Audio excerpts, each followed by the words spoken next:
I walked through the Barber Vintage Motorsports Museum just a few weeks ago, and at that moment, George Barber was still here with us. Still the driving force behind one of the most important motorcycle collections in the world. I didn't know it then that when I returned home, I'd learned that he was no longer with us. George Barber, he dedicated his entire life to one mission: preserving motorcycle history. Starting back in 1982, he began collecting, not casually, obsessively, strategically.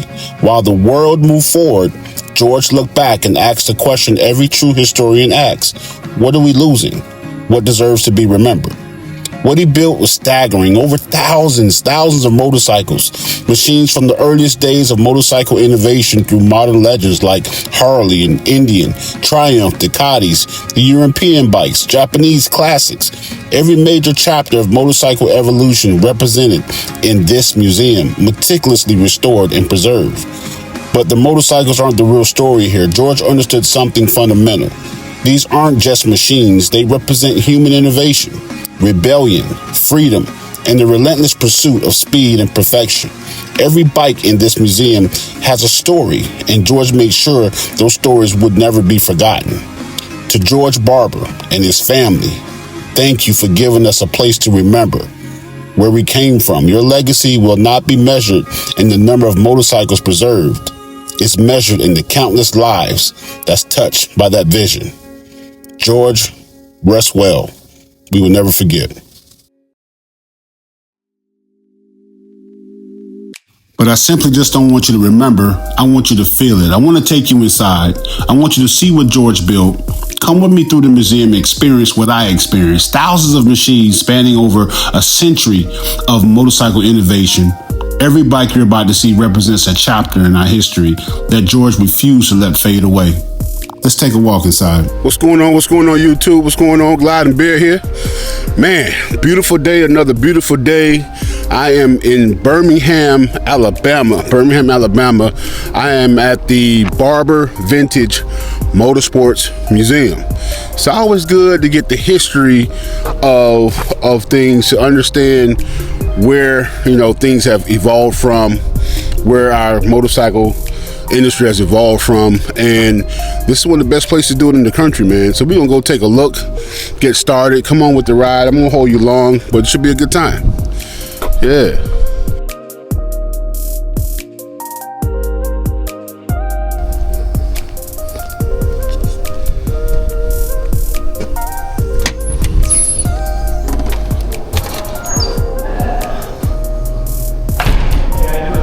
Hey, how we doing? I'm glad you guys are open. Of course. What time you guys close today? 5 p.m. 5 p.m. Hey, how you doing? Hi, how are you? I'm Bear from Florida. Sure.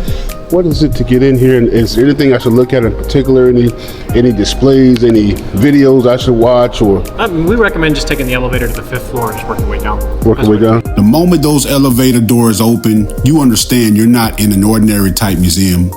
You're walking into a display case. A display case built specifically for these machines. This place started as George Barber's personal vision in 1982. Imagine that year, 82. The world didn't care about vintage motorcycles. They were outdated, forgotten. Most were destined for the scrap heap. But George, he saw them completely differently. What he saw was history. He saw stories waiting to be preserved. He saw a culture, an era of innovation, and the rebellion that deserved to be saved. So he started collecting. He set out on a mission and he traveled the country. He hunted for rare machines and then he restored them with an obsessive attention to detail. One bike, and then another, and then another, and after 40 straight years, George never stopped. That one bike became 50, 50 became 100, 100 became thousands, and today, this museum houses more than thousands of motorcycles from his personal collection. The most comprehensive collection of motorcycles history on the planet. There is nothing that comes close. But here's the remarkable part, and this is what makes George's legacy so powerful. The Barber Vintage Motorsports Museum operates as a non-profit organization. Think about that. Think about what that means. Every single acquisition, every restoration, every dollar invested, it all goes towards one sacred goal: safeguarding our motorcycle heritage, our culture for future generations to see. This isn't a business built to maximize profits. It's a mission built to preserve the memory, built to honor the machines that shaped our culture. Look at this space. Really look at it. Multiple stories rising above you, soaring ceilings, natural light pouring through the floor-to-ceiling glass windows, illuminating every machine. Every machine is immaculate. Everything is perfect. Every motorcycle is treated like the masterpiece that it is. Because George understood that these machines deserve more than to be just storage in a dark warehouse. They deserve to be honored. They deserve to be on display with the reverence that you would give fine art. Remember, I told you this is a walk-in display case. When you walk these floors, you're not just seeing bikes. You're witnessing the evolution of human innovation. From the earliest two-wheeled experiments to the modern engineering marvels, Harleys that define American freedom, Japanese bikes that changed the game, European classics that proved precision and style could coexist. Every era, every style, every vision represented here. But this museum is bigger than that. But this is a motorsports park. It has a full racing circuit where people can experience performance firsthand. It's not just about preservation, but it's about living history. On the grounds, you can also find the Porsche Experience Center, the complete high-performance facility George created an entire automotive universe, a place where motorcycle heritage, racing culture, and automotive excellence can all converge. And this is the home of the largest motorcycle collection in the world. I mean, just look at this. Just look at this. Over 1,200 motorcycles on display from the early 1900s to the latest performance machines, rare vintage classic pieces, to modern racing bikes. This place is living history. I can't say it enough, of two-wheeled engineering. Like some of the stuff we haven't seen since. But this is just awesome stuff, man. Awesome stuff. And it's not just bikes. There's a large collection of cars here also. One of the largest collections of the Lotus race cars in the world. But I mean, you know, the history of our culture, right? The history of our culture is we got to know it. If you guys never been to this museum, you got to come check it out, man. If you love motorcycles, history, or just real incredible machines, spend a couple hours here, man. The Barber Vintage Motorsports Museum, it's a must-see. Bucket list if you guys love the culture. For sure, if you can get here, you know, you want to check it out. Some of these different ideas they had with the engines back then, you will see a lot of pictures, man. They have some different configurations of cylinders and heads and bottom ends, man. Things that they did back then, you know, some of that stuff may work better now with the understanding of the technology we have. We might want to look at what we did in the past to bring it back. I'm not sure. Could be a good idea. But yeah, man, this is just the 4th floor, right? I did the whole 5th floor already. You guys, you're going to see pictures of the 5th floor. I'm just on the 4th floor. But if you haven't been here, it's absolutely ridiculous. I can't. Check this out. Just so you understand what I'm talking about. It's literally going to take you hours upon hours to check all this stuff out, guys. So just say I'm gonna do my best to bring it to you, and I'm gonna have it just like if you're here yourself. Motorsports, biggest collection. That's what it says in the world. We'll keep checking it out. If you are a true motorcycle enthusiast, this needs to be on your bucket list. Right up there with Sturgis, the Dragon, Daytona Bike Week, Route 66, the Barber Vintage Motorsports Museum belongs in that same conversation. This isn't just a museum, it's a pilgrimage. It's where you understand who we are as riders. You have to see this place, period. Hey, family, I'm here at the Barber Vintage Museum. What's your name again, bud? Jimmy. So I asked Jimmy, you guys know me, I'm going to try to get me a good exclusive type something. So down here, there are a lot of vintage cars, And underneath there are a lot of vintage motorcycles that they are actively restoring. Tell me more about that again. All right, so basically we have a restoration department and a preservation department. We're focusing more on preservation right now. But if they have anything that's on the floor that has an engine in it, is supposed to be running. And so every once in a while, you'll see some that are leaking oil. Well, what they do is they'll take them back downstairs. They'll go through them. They'll fix what needs to be fixed, and they'll bring them back up on the floor. Wow. And so that's what our preservation does. That's usually the reason why we aren't allowed to take many people down there, because that's a working floor. Hey, that's a true, good, valid reason. Now, does the museum own all these motorcycles, or are you storing them for some of the owners? You guys own everything We here. own everything in here. There's a small percentage that's been donated, but everything is owned by the museum. Most of these are Mr. Barber's personal collection that he donated to the museum himself. Wow. He basically built the park, built the museum. The museum's a nonprofit, donated everything to the museum, and make sure the museum's going to go long after he's gone. 100%. Preserving the culture for You're sure. only looking at half the collection. It's only half of it. This is only half. Wow. Yeah. Okay. It's pretty impressive. What type of qualifications do the mechanics have that work here? Are they like, do you know, like, are they super master technicians? Like, There may be some. I know that they're actually hiring for, right now, and the qualifications that they show on the board out there is experienced mechanics. oh gosh. So don't know how experienced what they're looking for, but you could always go scan that code, and you could actually apply. And I think they're looking for at least one or two more positions. You know, what a lot of people fail to understand is when you can have all the education in the world or formal institutional training, but once you get to where you work, they're going to train you to do what they want you to do anyway. So I got a feeling that whoever comes here, they're going to be trained by the guys that's been doing this for a long time. They've got someone down there that specializes in preservation that's over the shop now, and they're going to make sure that everything's done correctly. Man, I appreciate your time, bud. You bet. I don't think I got enough time. What time you guys close today? I would close at 5. 5? Yeah. And what time is it right now? It is currently about 5 till 3. Okay, so I still got a little time. Yeah, a little time, yes. Well, we're going to continue the tour. All right, sounds good. Hey, man, feel free to, if you see me looking at something, jump in. Let me know what you got. Enjoy. All right, buddy. Yes, sir.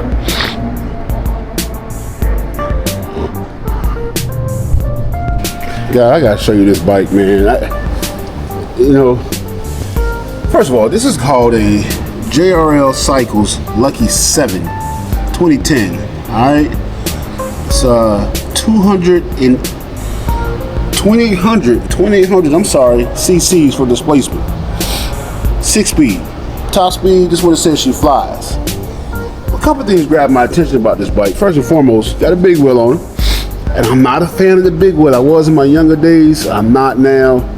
Nothing over a 21 for me. 19 for performance. That's just what it is. But look at this, guys. Have you ever seen anything like this in a circle? Look at this. I can't even begin to explain to you what this is. Guys, if you know what this is, please put in the comments what in the world is going on here with this engine marvel, right? But we have cylinders in here. Let me see if I can count them. 1, 2, 3, 4, 5, 6, 7. Looks like there's 7 sets of cylinders and heads.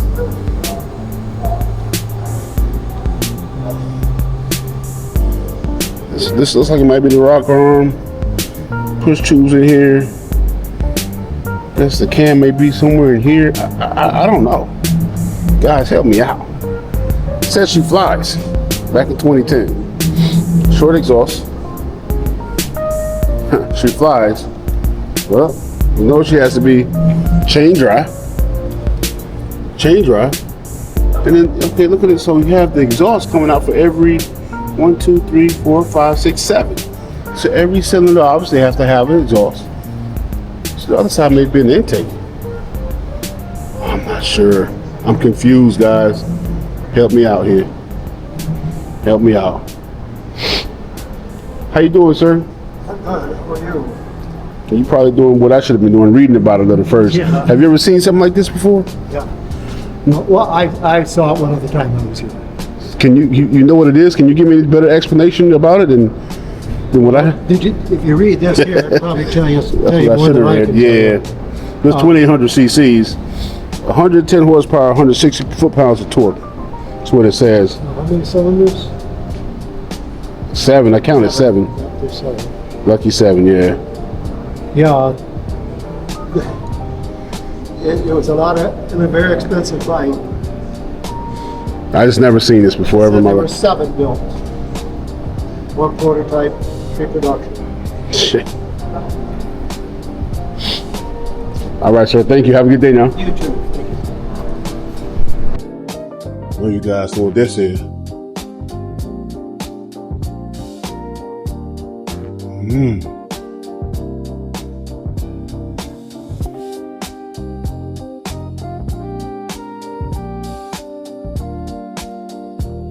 Top speed 194 miles per hour. Honda 97. 130 miles per hour.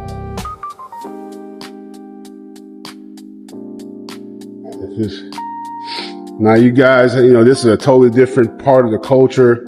I am not familiar with it at all. I'm not even going to front with you. I do not know much about these types of motorcycles. And to be honest with you, I've never ridden one. And I've never ridden one of these motorcycles simply because you can't help but to go fast on these. There's no relaxing. There's no being comfortable. There's no sitting back in your seat on the backrest. With those type crotch rockets, you have to get after it pretty good. And I just never got into it. These old Kawasaki's, and I tell you what, guys, they're doing some things with these Kawasaki's down in South Florida, man, and they're really souping them up, putting good motors in them, and they're running pretty good, man. I can't lie to you. Some of these Kawasaki's, like for that class, oh yeah, they're doing some big stuff. You know, some of these older bikes, guys, have the cylinders and the heads horizontal, and it really piqued my interest. You're going to see some of the photos throughout the video. They have the horizontal cylinders and heads. Some of you guys out there who are more familiar with these type of engine designs, drop some comments, educate us on, you know, this. I know there's some newer bikes that still has this as well. I believe the newer BMWs, I think they still have this. But I just want to know more about it. It piques my interest. Yeah, definitely going to keep it cool. That's one way air is going to flow through there, no problem. I can see that off the bat. It's going to be much cooler than the standard setup V-twin vertically. And I'm trying to look for air intake on this bike.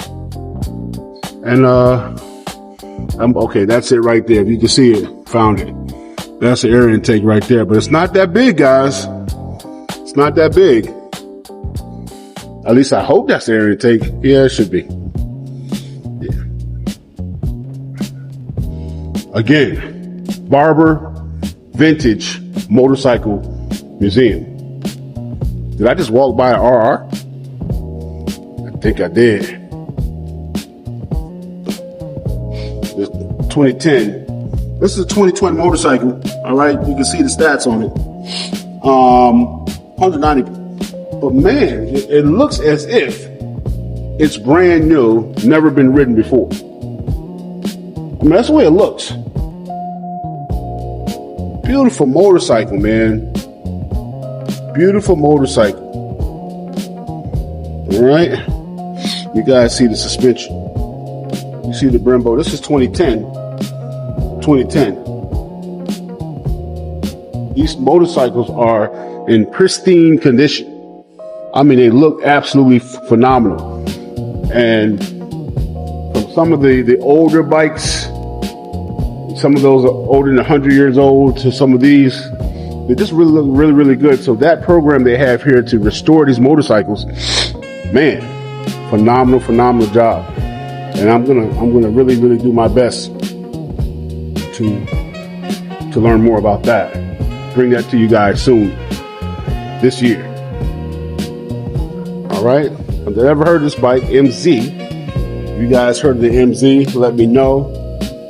Drop it in the comments. This is a German bike liquid cooled. You can see the stats there for yourself.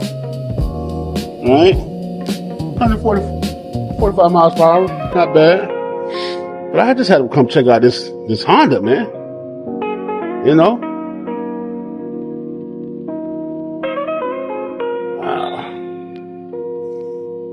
what you say? Honda's trying to do some different things, trying to do their version of a merge type bagger slash, crotch rocket. There's no other way for me to say it. But, I don't know, that looks like I don't know. Darth Vader type. I don't know about that one. There go some of these guys here, man. These runes.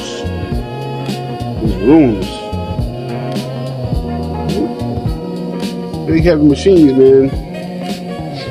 Big heavy machine. Hey guys, hey man, that's gonna be a wrap for today's video. I hope you enjoyed the content. I hope you've seen something that you had never seen before. I hope that you understand that it's true history out here that you got to get out and come see. Again, this is the Barber Vintage Motorsports Museum. There's tons of information in here, movies, tours, good information coming about the bike. So just want you to check it out when you get a chance. But look, this is why we ride, man. This is the passion, the engineer, and most important, decades of people refusing to stay within limits. Every machine in this place, every bolt, every screw, every spring, every rim, it tells a story, man. There's tons of stories, tons of history in this place, and you gotta know where you're going to know, you gotta know where you came from to know where you're going, right? So anyway, man, this is what I want you to do. If you felt this video, if you enjoyed this video, man, please do me a solid, smash the like button, share this with your crew, drop a comment, and hit that subscribe button, man, because this channel is built for riders who love and live this motorcycle life, man, all day. No shortcuts, no excuses, 2 wheels down, and always forward motion. And remember, we never stop learning. We never stop building. We never stop gliding to push the limits, man. Stay 2 wheels down, never drink and ride. And most importantly, get out and get your wind therapy, baby. Anyway, this Glide and Bear, be safe. I'm out.